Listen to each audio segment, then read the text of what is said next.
এদেশের আপামর জনতা বাঁচতে চায় কোরআন বুকে নিয়ে, মরতে চায় কোরআন বুকে নিয়ে, আল্লাহর সামনে দাঁড়াতে চায় কোরআন বুকে নিয়ে।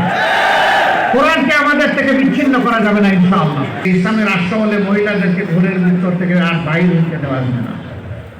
আচ্ছা, আমার মা যতদিন বেঁচে ছিলেন তিনি কি বের হন থেকে আমাকে বন্দি করে রেখেছি? আমার স্ত্রী, আমি কি তাকে বন্দি করে রেখেছি? তিনি তো পার্লামেন্টের একজন সদস্য ছিলেন, তিনি একজন চিকিৎসা পেশায় নিয়োজিত ছিলেন। আমার 2 মেয়ে 1 ছেলে আল্লাহর দান, তারাও চিকিৎসক, তারাও তো তাদের স্ব ক্ষেত্রে জাতিকে সেবা দিচ্ছে। তো কই, আমি তো বন্দি করে রাখলাম না তালাবি। আমার মাকে, আমার স্ত্রীকে, আমার সন্ততিদেরকে আমি যদি এইভাবে তাদের অধিকারের জায়গাটা তাদের হাতে তুলে দেওয়ার পক্ষে থাকি, আমি কথা দিচ্ছি ইসলামের দেশ হলে এদেশের শাসকেরা সেই অধিকার আমাদের মায়েদের হাতে তুলে দিবেন ইনশাআল্লাহ। বাকি 2টা জিনিস তারা ভুল করবেন। এখন কোনটাই নাই। একটি হচ্ছে সামাজিক নিরাপত্তা, আর একটি হচ্ছে তাদের মর্যাদা। ইনশাআল্লাহ সেই 2টাও সেদিন তারা ভুল করবেন এবং নিজেকে বাংলাদেশের একজন নাগরিক হিসাবে পরিচয় দিয়ে তারা গর্ববোধ করবে। সেই বাংলাদেশি কোরআনের আলোকে তৈরি হবে ইনশাআল্লাহ। এখন আমরা যারা বলি যে কোরআন এক জিনিস, রাজনীতি আরেক জিনিস, না ভাই, এটা ঠিক না। দুনিয়ার সর্বশ্রেষ্ঠ রাষ্ট্র ছিল মদিনা কেন্দ্রিক রাষ্ট্র। সর্বশ্রেষ্ঠ শাসক ছিলেন মুহাম্মদুর রাসূলুল্লাহ সাল্লাল্লাহু আলাইহি ওয়াসাল্লাম। তিনি একটা আদর্শের ভিত্তিতে শাসন করেছেন। সেই আদর্শটা কি? আল কোরআনের আদর্শ, ইসলামের আদর্শ, আল্লাহর দেওয়া আদর্শ। তাহলে তিনি যে আদর্শে দেশ শাসন করার কারণে একটি জাহিলি সমাজ পরিবর্তন হয়ে সোনালী সমাজ হয়ে গেল, সেই আদর্শকে যদি আমরা আবার আমাদের সমাজে গ্রহণ করে নেই, তাহলে বাংলাদেশের এই সমাজও ইনশাআল্লাহ সোনালী সমাজে পরিণত হবে। অতীতে সোনার বাংলা কায়েম করতে গিয়ে শ্মশান বাংলা কায়েম করা হয়েছে। কোরআনই একমাত্র সোনার বাংলার গ্যারান্টি দিতে পারে, আর কিছুই দিতে পারবে না।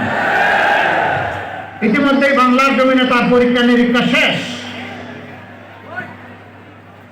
এখন হবে ইনশাআল্লাহ কোরআনের বাংলাদেশ।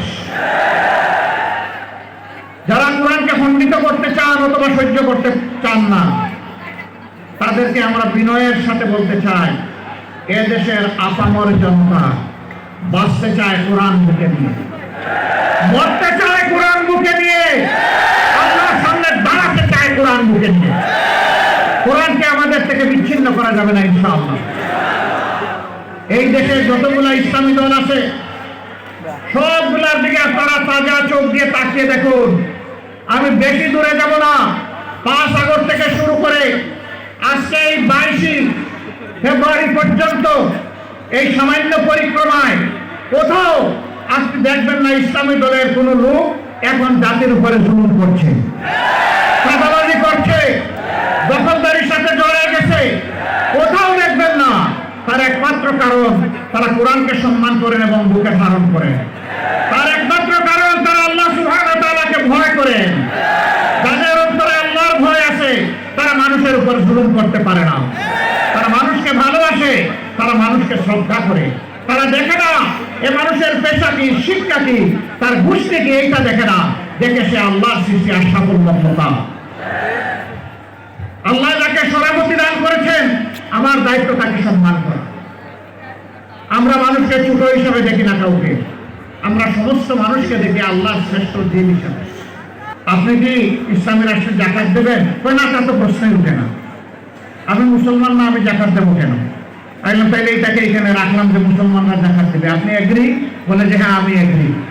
আমি বললাম রাষ্ট্রের উন্নয়ন এবং অধিকার সবার জন্য যদি সমান হয়, তো একজন জাকাত দিল, অর্থাৎ একটা ট্যাক্স দিল, ইসলামী ট্যাক্স। আপনি কিছুই দিলেন না, তো অধিকার সমান পাবেন কিভাবে? আপনাকেও একটা ট্যাক্স দিতে হবে, ওই ট্যাক্সটাই শুধু আপনার কাছ থেকে নেওয়া হবে। তবে হ্যাঁ, কোন মানুষ যে ধর্মেই হোক, মুসলমান যদি সম্পদশালী না হয় তার উপরে কোনো জাকাত ফরজ নাই, আর জাকাতের নফল বলেও কিছু নাই। গরিব সাদাকা করতে পারবে, কিন্তু তার উপর জাকাত ফরজ নয়। ঠিক অনুরূপ ভাবে একজন হিন্দু, বৌদ্ধ, খ্রিস্টান তিনি যদি অসহায় হন, গরিব হন, তিনি ট্যাক্স দিবেন না, উল্টা রাষ্ট্র তার দায়িত্ব নেবে।